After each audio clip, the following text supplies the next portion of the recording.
నా పేరు ఎస్వి సుబ్బారావు.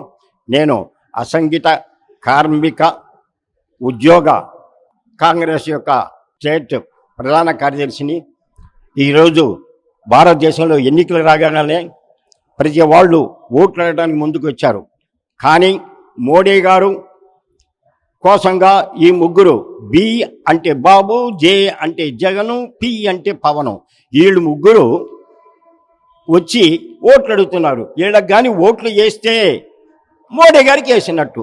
అసలు మోడీ గారు మనకి ఏమి చేశారా అంటే, అసంఘటిత కార్మికులు ఈపీఎస్ కోసం దాదాపు ఆయన ప్రభుత్వం వచ్చిన కాడి నుంచి అనేక పోరాటాలు చేసిన కూడా ఆ కార్మికులకి న్యాయం చేయాల. ఆదాని గారికి సపోర్ట్ చేసి కృష్ణపట్నాన్ని ఆయనకి ఆదాని గారికి ఇప్పించి ఆ యొక్క దాదాపు 10,000 మంది కార్మికులు నిరుద్యోగులు లేకుండా చేశారు. దానికి ఎంక్వైరీకి పోతే జగన్ ఏం చేశారంటే, ఏదో 4 కంటెంట్లు తెప్పించి చూడండి ఇక్కడే ఉండానని మోసం చేశారు. అటువంటి మోడీ గారి కోసం సపోర్ట్ చేయడానికి ఈ ముగ్గురు కలిసి, ఈ బీజేపీ అని ముగ్గురు కలిసి వచ్చారండి. అయ్యా, ఈరోజు బాబు గారి గురించి మాట్లాడుకుందాం. బాబు గారు మరి రాజధాని అమరావతి అన్నప్పుడు నిర్మాణానికి మోడీ గారిని పిలిపించారు. పిలిపించిన తర్వాత ఆయన అక్కడి నుంచి ఒక చెంబులో నీళ్లు తెచ్చాడు. ఆ నీళ్లు ఏ నీళ్ళు కానీ పరమాత్మకు తెలియాల. ఆ నీళ్లు పోసాడు పాపం. కానీ ఆ రాజధాని లేకుండానే పోయింది.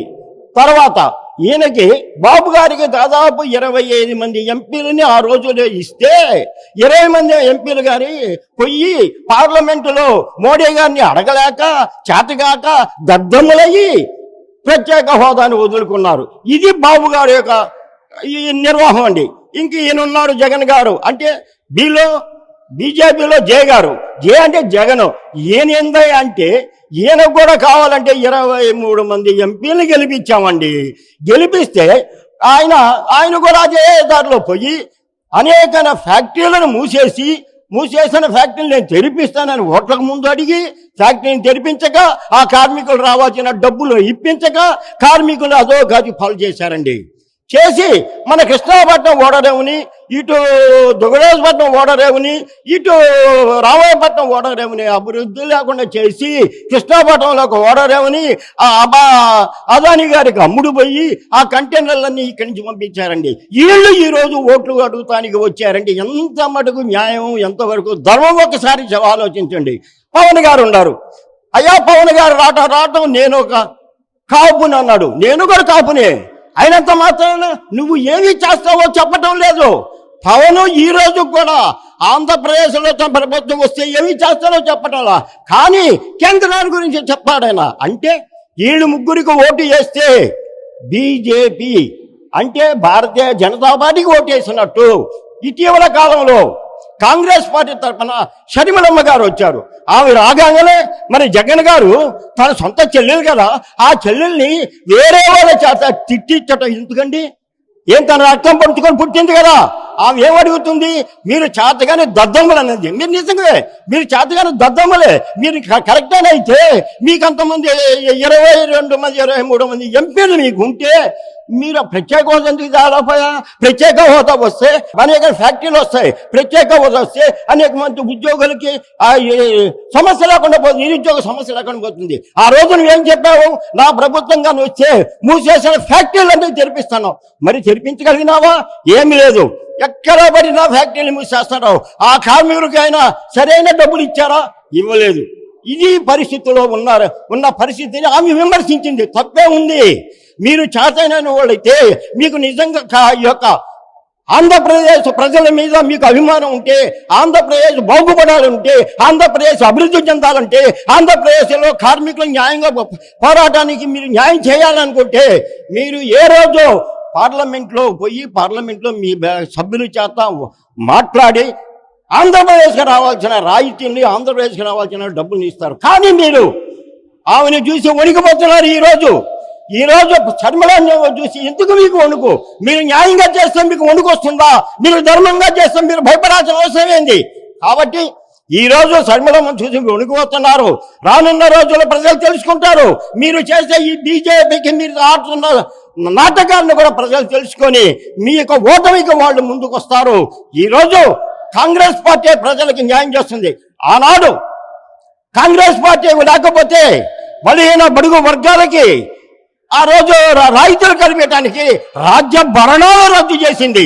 చూడండి, ఆ రోజు రాజభరణాలు రద్దు చేయాలంటే దమ్ము ఉండాలా? ఆ దమ్ము ఒక కాంగ్రెస్కే ఉంది. ఆ రోజు బ్యాంకులు జాతీయం చేయాలంటే దమ్ము ఉండాలా? అది ఒక కాంగ్రెస్కే ఉంది. ఆ రోజు బలహీన బడుగు వర్గాలు ఇల్లు కట్టేయాలంటే దమ్ముంది. ఆమె కట్టించిన ఇల్లుని ఈ రోజు మరామతులు చేసి మీరు చేస్తున్నారు. ఇది కావున ఈ రోజు కాంగ్రెస్ పార్టీ ప్రజలకి న్యాయమైన పార్టీ. కాంగ్రెస్ పార్టీ ఉంటేనే ప్రజలు బాగుపడతారు. కాంగ్రెస్ పార్టీ ఉంటేనే ప్రజలకు మేలు జరుగుద్ది. కాంగ్రెస్ పార్టీ ఉంటే బడుగు బలహీన వర్గాలకు మేలు జరుగుద్ది. కాంగ్రెస్ పార్టీ ఉంటేనే కార్మికులకు మేలు జరుగుద్ది.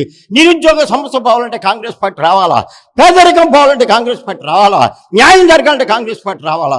కాబట్టి రానున్న రోజుల్లో కాంగ్రెస్ పార్టీ మన రాహుల్ గాంధీ గారు ప్రధాని అయ్యి మనకి ఆంధ్రప్రదేశ్ చేస్తున్నారు.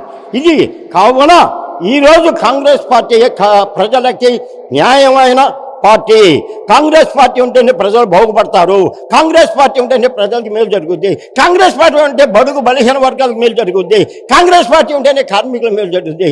నిరుద్యోగ సమస్య పోవాలంటే కాంగ్రెస్ పార్టీ రావాలా? పేదరికం పోవాలంటే కాంగ్రెస్ పార్టీ రావాలా? న్యాయం జరగాలంటే కాంగ్రెస్ పార్టీ రావాలా? కాబట్టి రానున్న రోజుల్లో కాంగ్రెస్ పార్టీ మన రాహుల్ గాంధీ గారు ప్రధాని అయ్యి మనకి ఆంధ్రప్రదేశ్లో షర్మిలమ్మ గారు ముఖ్యమంత్రి అయితేనే ప్రజలకు న్యాయం జరుగుతుందని కంఠంతో చెప్తున్నాను. నాకు కానీ మా యొక్క పార్టీ కానీ అనుమతిస్తే నేను ప్రతి గ్రామం, ప్రతి ఊరు, ప్రతి నియోజకవర్గంలో, ప్రతి అసెంబ్లీ, ప్రతి పార్లమెంట్ నియోజకవర్గంలో తిరిగి మా కాంగ్రెస్ పార్టీ గెలుపు కోసం కృషి చేస్తానని తెలియజేస్తున్నాను. అదేవిధంగా కాంగ్రెస్ పార్టీలో షర్మిల రాకతో కాంగ్రెస్ కి ఒక జోష్ అనేది నెలకొనింది. అయితే ఇప్పుడు ఆ జోష్ లేదు, క్రమంగా వెళ్ళిపోతుంది, పాత మాదిరిగానే అవుతుందని చెప్తున్నారు. అది తప్పండి. నిన్న జరిగింది తిరుపతిలో ఎవరు కూడా జనాన్ని తోలలా. వాళ్ళంతటా కూడా స్వచ్ఛందంగా వచ్చారు. ప్రతి సభకు కూడా స్వచ్ఛందంగా వస్తున్నారు. ఎవరు కూడా రావటంలా. ఎందుకంటే అధికారం ఉంటే బస్సులు పెట్టి లారీలు పెట్టి తీసుకురావచ్చు, కానీ మాకు అధికారం లేదు. అయినా మీటింగ్ అంటే వస్తున్నారు. ఆమె ఎవరు అసలు? రాజన్న ముద్దు బిడ్డ. ఆమె ఎవరు అసలు? ఆ పులివెందల బిడ్డ ఎవరు అసలు? ఆమె ఈ యొక్క జగన్కి వణుకు పుట్టించే ఒక ఆ నాయకురాలు. అదేవిధంగా తెలంగాణలో ఈ కాంగ్రెస్ చేరికలు చాలా జరిగాయి ఎలక్షన్ టైంలో. ఎలక్షన్ దగ్గరకు వస్తున్నా కానీ ఇప్పుడు చేరికలు అయితే ఏం కనిపించడం లేదు. దాని మీద ఏమంటారు? ఇక్కడ అంటారు ఆంధ్రప్రదేశ్లోనా? ఆంధ్రప్రదేశ్లో చేరికలు అవసరం లేదండి, ప్రజల గుండెల్లో ఉంది. ఈ ముగ్గురు చేసిన పరిస్థితి ప్రజలకు తెలుసు. ఈ ముగ్గురు మనం మోసం చేసి ఆ యొక్క బీజేపీకి తొత్తులవుతారనేది ప్రజల్లో ఇప్పుడే మొదలైంది. కాబట్టి రేపు రాబోయేది ఆంధ్రప్రదేశ్లో కాంగ్రెస్ పార్టీ. కాంగ్రెస్ పార్టీ తప్పితే ఇంకా వేరే దానికి ఓటు వేయరని కూడా నేను చెప్తున్నాను. ఎన్నికల్లో ఎలాంటి ఎజెండా తీసుకుని ముందుకు వెళ్ళబోతున్నారు? కర్ణాటకలో తీసుకున్నాం న్యాయమైన అజెండా, తెలంగాణలో తీసుకున్నాం, ఇక్కడ కూడా తీసుకున్నాం అండి. 5,000 రూపాయలు నిరుద్యోగ వృత్తి ఇస్తామని ఇక్కడ కూడా తీసుకున్నామండి. సిలిండర్లు ఇస్తామని. అదేవిధంగా ఇంకా మేనిఫెస్టో రాలేదు. అది కూడా వస్తే ఆ రోజు మళ్ళా నేను మీ ముందుకు వచ్చి తెలియజేస్తాను. అదేవిధంగా వైఎస్ జగన్మోహన్ రెడ్డి చెప్తున్నారు, సంక్షేమ పథకాలు చేసాము, అభివృద్ధి చేసాము, వైనాట్ 175 మాకు 175 వస్తుంది చెప్తున్నారు. 175 వస్తాయని మీరు సంక్షేమం చేయాలా? ఓట్లు కొన్నారు మీరు ముందుగానే.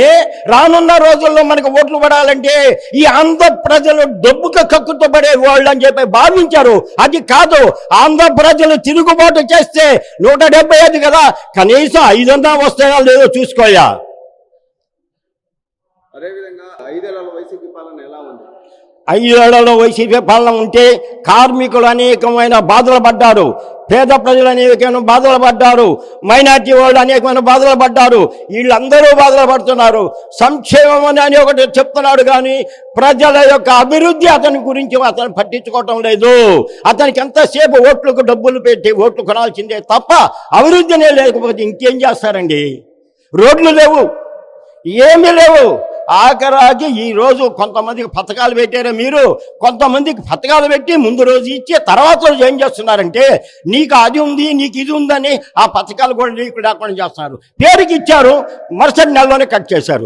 ఇదే మీ యొక్క నాయకత్వం, ఇదే మీ ప్రభుత్వం చేస్తున్న ఇది పరిపాలన. ఏమండి, ఇది మునిగిపోయే నావ. దీన్ని నమ్ముకుంటే ఏ రోజుకైనా మునిగిపోతాం. ఈ నావ మీద ఎక్కే బదులు హాయిగా వేరే పార్టీకి పోదామని అనుకున్నారు. కానీ ఆ తెలుగుదేశం పోయే బదులు కాంగ్రెస్ పార్టీకి వస్తే వీళ్ళకి మంచి పేరు ఉండేది, మంచి భవిష్యత్తు ఉండేది. మీ అధిష్టానం ఈ ముగ్గురు ఎమ్మెల్యేలకి ఎంపీకి ఏమైనా అదే ఆహ్వానం ఏమైనా పలికారా? అదేమో నాకు తెలియదండి. తెలియని దానికి చెప్పను. కాబట్టి ఈరోజు వైఎస్ఆర్ కాంగ్రెస్ నుంచి అనేక మంది బయటకు వస్తున్నారంటే ఆయన నిరంకుశత్వ ఎమ్మెల్యేలను ఎంపీలను చేసిన నిరంకుశత్వానికి బయటకు పడుతున్నారు.